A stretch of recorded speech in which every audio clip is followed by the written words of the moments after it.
Dios le bendiga. Por medio de este video me es de mucha alegría saludar a hermanos y amigos, ¿verdad? Ya que la palabra del Señor es la que nos edifica, nos llena. Y estos días de esta gran epidemia hemos estado, ¿verdad?, transmitiendo la palabra del Señor por medio de este canal. Y ha sido de bendición para muchos hermanos que nos miran en diferentes partes, tanto de acá de Estados Unidos como a nivel, ¿verdad?, general de todo Centroamérica.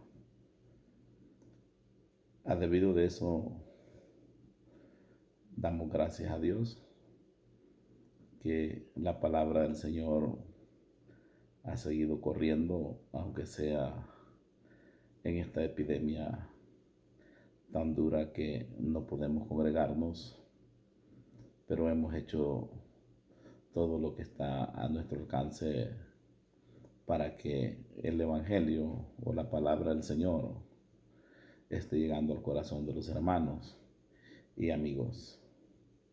Lo hacemos con mucha alegría, ¿verdad? Porque el cristiano del Señor así debe de ser, trabajar en la obra del Señor de buena voluntad, porque eso es lo que le agrada al Señor.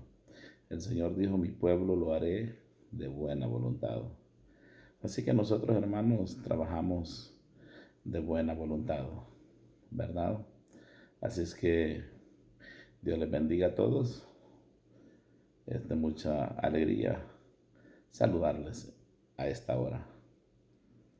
Y a la vez, ¿verdad?, quiero compartir un tema bastante importante, ¿verdad?, en cuanto a lo que es, ¿verdad?, la responsabilidad que tiene, ¿verdad?, el ministro en la iglesia.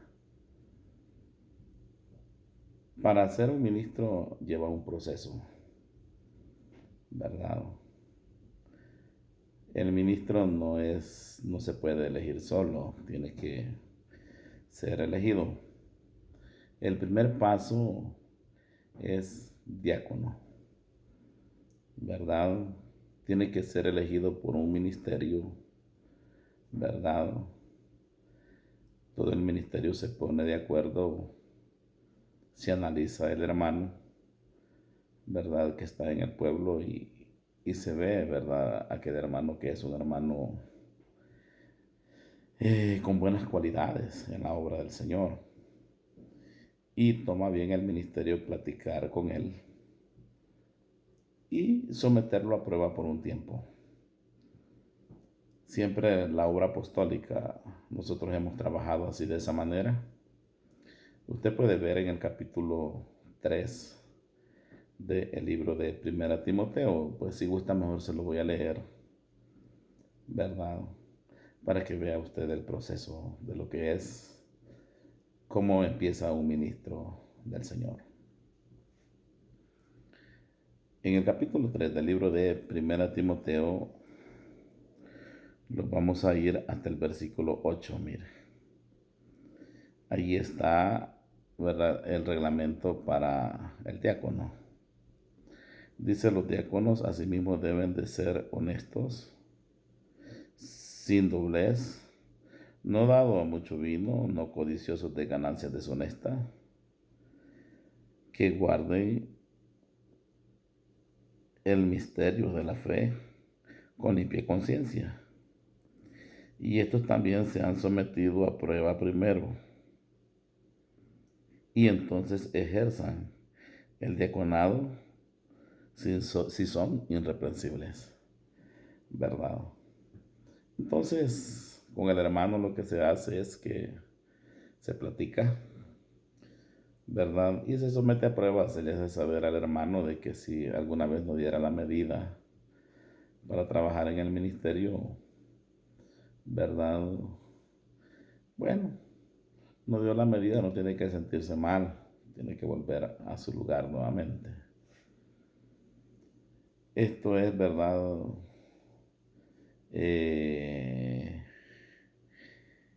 viendo a ver si es elegido de parte de Dios o no para trabajar en el ministerio. El hermano pues dice, sí, yo estoy de acuerdo a trabajar en el ministerio, estoy de acuerdo a someterme, ¿verdad?, a esta responsabilidad. Y es así, ¿verdad?, como empieza un diácono, ¿verdad? Cuando el hermano pasaron unos 6 meses, ¿verdad?, se echa al campo de trabajo, ¿verdad?, a predicar para que ver el hermano el crecimiento que va llevando en el ministerio. Dios es grande y Él lo va a ayudar, lo va a bendecir y, y va a ser un hombre lleno, ¿verdad?, del poder de Dios. Habiendo tomado esta responsabilidad y habiendo un ministerio que ha examinado, ¿verdad?, a este hermano, este, se vuelve y se platica con él y se le dice, hermano, hemos analizado su situación y hemos visto el crecimiento que Dios le ha dado a usted y vamos a hacerle la primera imposición de manos. Y se le hace saber nuevamente la responsabilidad que va a tomar, porque no es con el ministerio, sino que es con el Señor. El ministro o el diácono que empieza debe de vivir leyendo la escritura. Ese es nuestro trabajo. Si no lee la escritura, se va a ver en problemas porque no va a tener crecimiento. La iglesia está esperando a un hermano, ¿verdad?, que le dé buen potaje, que le dé buena comida, porque va a nutrir el alma de los hermanos. Hay un pueblo que está esperando oír palabra de Dios. Y este hermano lo primero que tiene que hacer es someterse a oración, ¿verdad? La iglesia también va a orar por él para que Dios sea el que le dé abundancia de palabras. Usted puede ver en el libro de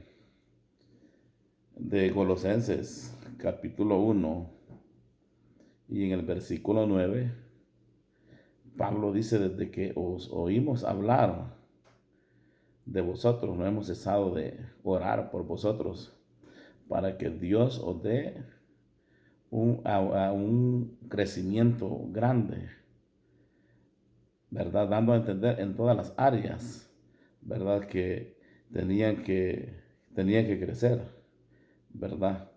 Para que tuvieran una inteligencia espiritual. Y Pablo en ese pasaje pone por ejemplo, ¿verdad?, al ministro que estaba allí, el cual se llamaba Epafras, ¿verdad? Les dice, eh, ¿verdad?, que es un buen ministro, amado, que es fiel en el ministerio, ¿verdad? Así le dice Pablo ahí, ¿verdad?, dando testimonio, ¿verdad?, acerca de este hombre, ¿verdad?, que estaba con ellos. Usted puede leer estos pasajes detenidamente y va a ver, ¿verdad?, que la responsabilidad del diácono o del ministro o del anciano es leer, leer la Biblia. Esa es nuestra responsabilidad porque tenemos a una iglesia que se va a sustentar de nosotros, ¿verdad? Se va a sustentar, es decir, en lo espiritual.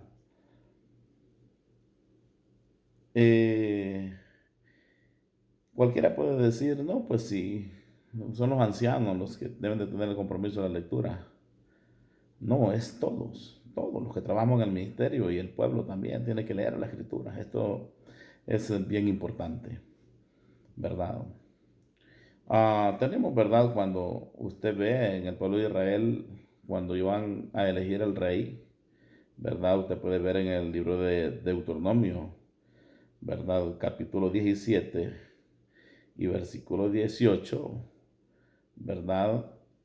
Les habla claramente, vosotros vas a elegir rey, les dice, cuando, ¿verdad?, entréis a las naciones. El rey, la responsabilidad de él era que iba a tomar el libro original que tenían los levitas y este iba a ser una copia. O sea, mire que iba a pasar escribiendo, como que a nosotros en la iglesia tuviéramos una sola Biblia y que cada quien fuera responsable de escribir una Biblia, de hacer la Biblia.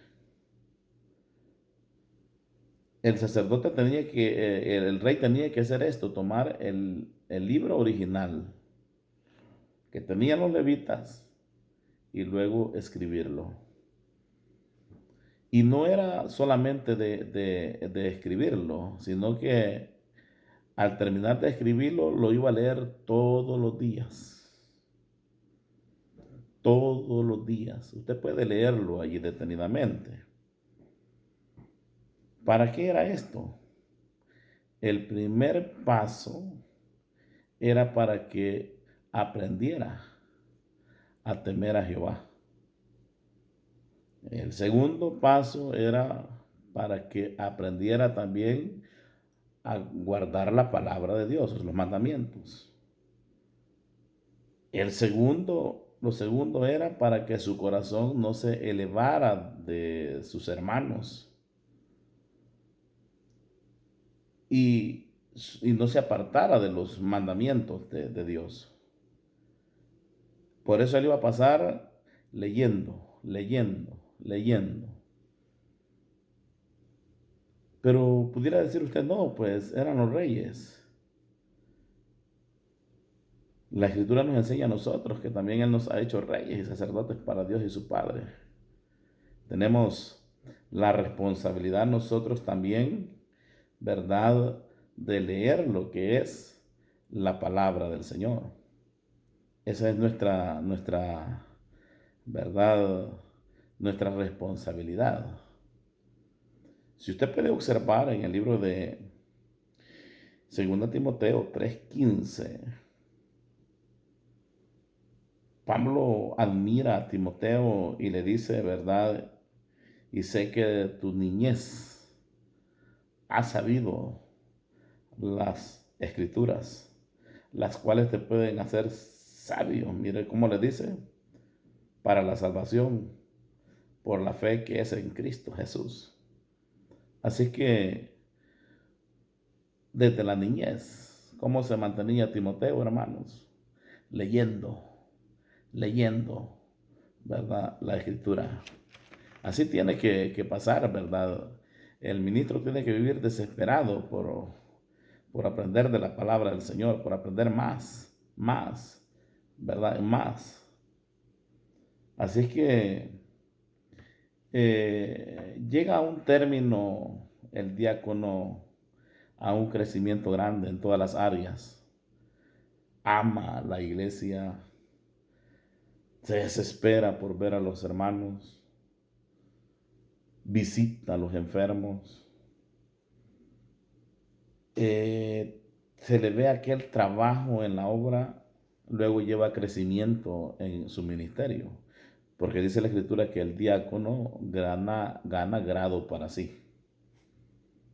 Así es que de esa manera va creciendo el diácono, llega a desempeñar privilegios grandes en la iglesia porque los ancianos, ellos no tienen que tener envidia por nada, sino que debemos de someter o de verdad darle el privilegio al hermano con el cual Dios lo está usando.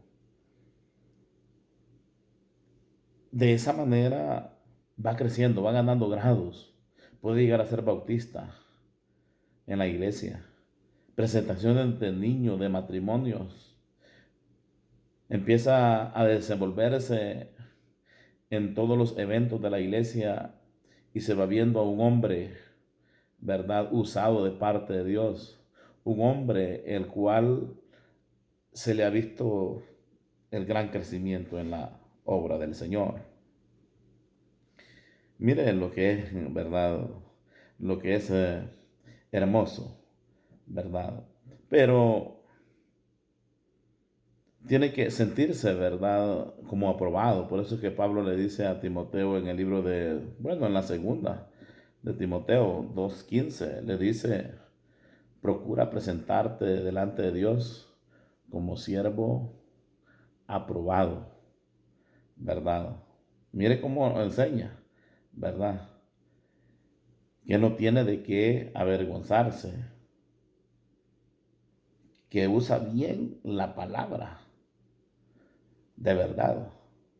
O sea que predica con seguridad.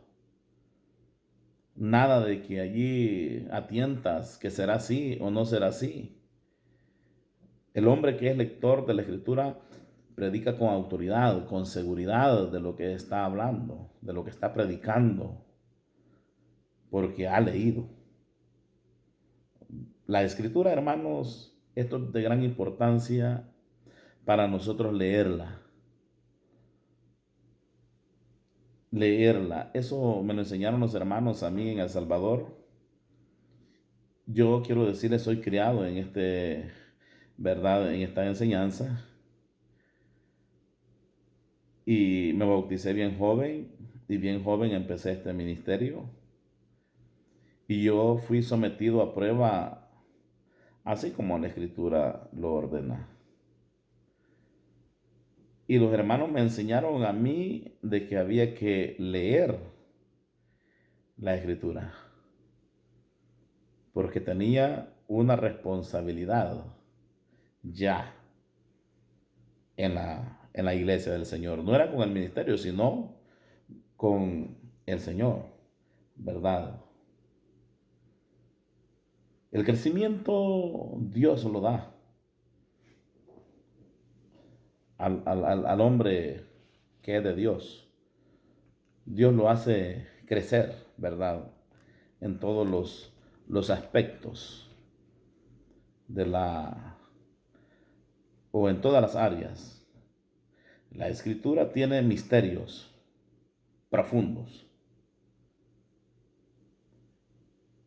Y como ministros, nosotros tenemos que desenvolverlos, ¿verdad? Tenemos que desarrollarlos, tenemos que profundizarnos en lo que es la palabra del Señor, y tenemos que desglosar, ¿verdad? Todo lo que la Escritura nos enseña, ¿verdad? Hay profundidades en la Escritura, ¿verdad? Pero muchos predicadores no quieren someterse a las profundidades, ¿verdad? A las profecías. ¿Por qué? Porque ellos se apegan al versículo que está en Deuteronomio a 29, donde nos dice que las cosas secretas pertenecen a Jehová, mas las reveladas a nosotros. Allí, hermano, hay una cierta confusión, porque el pueblo de Israel no tenía el Espíritu Santo. Para ellos se les era duro guardar la palabra del Señor. Usted, cuando aceptó a Cristo, usted ha recibido el Espíritu Santo. Tiene algo especial en su vida, tiene algo especial en su corazón, y a debido de eso, usted no es una persona cualquiera, sino que tiene a alguien especial, el cual es el Espíritu Santo. Y allí, ¿verdad? En esa parte, muchos predicadores se basan de esos versículos. No, hermano querido, quiero decirle, nosotros tenemos que desglosar cualquier mensaje de la Escritura. Tenemos que enseñarle a la iglesia de dónde viene y para dónde vamos, y tenemos que enseñarle las etapas, ¿verdad?, de lo que surge para llegar al reino de los cielos. Bendito sea el nombre del Señor. Para ellos era duro, para Israel, guardar la palabra. Pero si usted mira en el capítulo de San Mateo, en el capítulo 13, versículo 11, lo puede leer desde el 10, donde los discípulos se acercaron a Jesús y le dicen ellos a Jesús: ¿por qué les hablas por parábola? ¿Verdad? Porque Jesús, hermano, usaba, ¿verdad?, las parábolas. Él respondiendo les dijo: porque a vosotros os he dado el saber, os he dado el saber de los misterios del reino de los cielos. Mire, mire qué precioso, ¿verdad? A vosotros os he dado saber el misterio del reino de los cielos. O sea que leyendo el hermano va a descubrir misterios en la palabra del Señor. Va, ¿verdad?, a ser un predicador, ¿verdad?, admirado, ¿verdad? Hay misterios en la palabra del Señor. Por ejemplo, Pablo dice en los Corintios: yo os digo un misterio, no todos dormiremos. Mire, cuando hablamos de la muerte, de dónde, para dónde va, ¿verdad?, el espíritu de vida, cuando la persona muere, para dónde va el alma del cristiano y del no cristiano y del cuerpo, ese es un misterio que debemos, hermanos, de leer la escritura para entenderlo. Si la escritura no se lee, no se va a entender. Ese es un misterio grandísimo. Y el ministerio, el ministro, el diácono es responsable de enseñar. Y para enseñar tiene que leer las escrituras. Esto, hermanos, es de gran importancia, ¿verdad? Otro misterio, por ejemplo, el apóstol Pablo, ¿verdad?, en el libro de los Romanos, capítulo 11 y versículo 25, ¿verdad?, les enseña allí, les dice: porque no quiero, hermanos, que ignoréis este misterio, para que no seáis arrogantes en cuanto a vosotros mismos. Así les dice el apóstol Pablo, mire, en cuanto a Israel, en partes, hasta que haya entrado a la plenitud de los gentiles. Mire, el misterio entre Israel y el pueblo gentil, que somos nosotros. Son misterios, mire qué bonito eso. ¿Quiénes son responsables de enseñar a la iglesia? Somos nosotros los ministros, dando a entender de que el ministro no solamente nos vamos a mantener allí sacando historias, ¿verdad?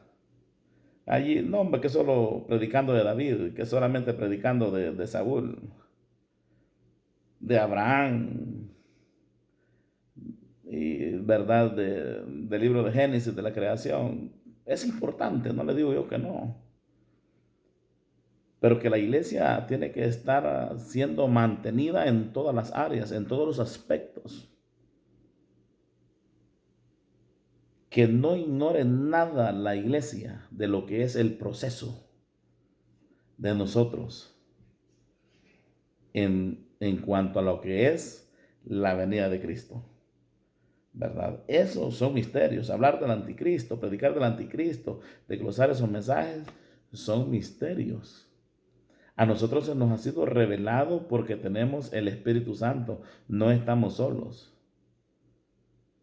Así es que aquí no hay ninguna cosa oculta en la Escritura que nosotros podamos decir, ¿verdad? No, es que ah, esto no es para mí, esto quizás es para el anciano, esto no, es parejo.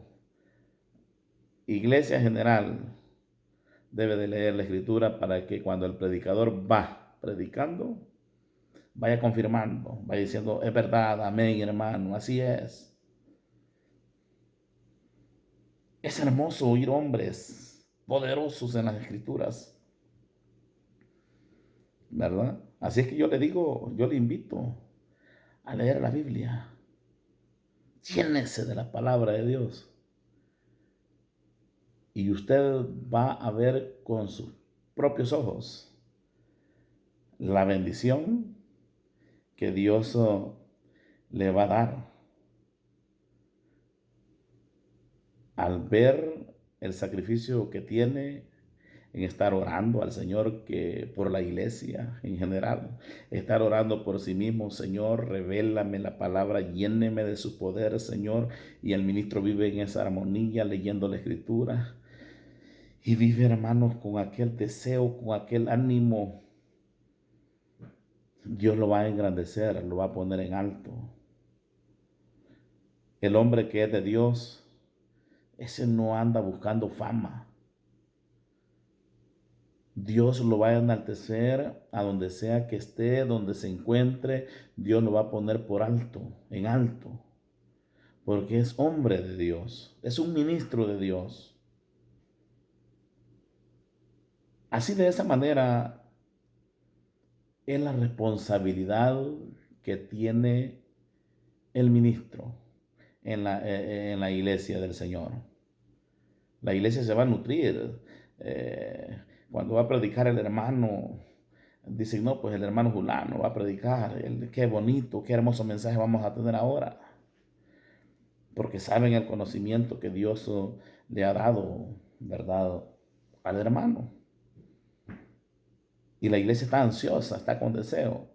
Creo que tal vez usted en los videos ha visto el ministerio de acá de Las Vegas. Nos hicieron falta dos hermanos que no han predicado todavía, pero usted ha visto hermanos jóvenes llenos del poder de Dios, con aquella unción, con aquella llenura. Porque yo siempre les he dicho a los hermanos, hay que leer la escritura, hay que leerla. Es vergonzoso que un ministro se pare con palabras compuestas y teniendo a un pueblo que está esperando oír lo que es palabra de Dios. Esa es nuestra responsabilidad como ministros que somos, ¿verdad? De esa manera va creciendo el diácono y llega a ser un hermano importante en la iglesia del Señor. Un hermano, una buena base. Imagínense que hubieran 15 bases, 20 bases buenas en un ministerio. La iglesia se mantiene bien nutrida, bien llena de la palabra del Señor, porque transmite poder a los hermanos, transmite bendición a toda la iglesia. Esa es nuestra responsabilidad. Leer las escrituras, ¿verdad? Usted puede ver, ¿verdad?, que Dios es el que llena. Él es el que engrandece. En el libro de los Hechos, capítulo 13 y versículo 1, sí, 1. Allí nos enseña la escritura, ¿verdad?, que Dios, ¿verdad?, engrandeció a los hermanos, ¿verdad? Y había crecido la iglesia de una manera, pero tan, ¿verdad?, especial. Pero, hermanos, aquella llenura en la iglesia, de que habían maestros. Mire cómo estaba la iglesia, ¿verdad? Maestros en las escrituras. ¿Usted sabe lo que es un maestro? No, no es un hombre cualquiera, es un hombre, ¿verdad?, apoyado, ¿verdad?, de lo que es la verdad del poder de Dios. Así que la iglesia de Antioquía estaba llena, porque tenía hombres valerosos, poderosos en las escrituras. Habían maestros y profetas. Ese ministerio, usted lea esa parte y Hechos capítulo 13 y versículo 1 y vea cómo estaban los hermanos. Estaban orando, cuando de repente el Espíritu Santo habló por medio de la verdad, habló y dijo que se apartara a Saulo, ¿verdad? Mire qué hermoso, ¿verdad? Porque había una misión encomendada para él, ¿verdad? Maestro, pero al tema que yo quiero llegar, porque no puedo alargarme mucho, ¿verdad? Es que vemos a la iglesia de Antioquía cómo estaba. Habían maestros y profetas. Mire qué hermoso eso. Mire qué belleza, ¿verdad? Encontramos en la palabra del Señor, ¿verdad? Y los apóstoles en el capítulo 18 del libro de los Hechos siempre, y versículo 24, ellos se quedaron sorprendidos, ¿verdad? Porque llegó, ¿verdad? A Efeso un judío llamado Apolo. Dice la escritura que era natural de Alejandría. Cuando llegó Priscila y Aquila, van viendo a aquel hombre que estaba dentro de aquella casa predicando la palabra del Señor, ¿verdad? Para que la escritura anuncie de que Apolo era poderoso en las escrituras, usted cree que era un hombre fácil. Tenía admirada aquella multitud, aquella gran cantidad de gente. Los tenía atónitos. Aquel hombre estaba entregado en la predicación, hermanos. Cuando llegó Priscila y Aquila, solamente se le quedaron viendo, observando cómo estaba siendo usado por medio del Señor. Mire qué hermoso es, hermano. ¿Verdad que es hermoso leer la Escritura? Esto, hermanos, es verdad lo más bello que he podido analizar yo. La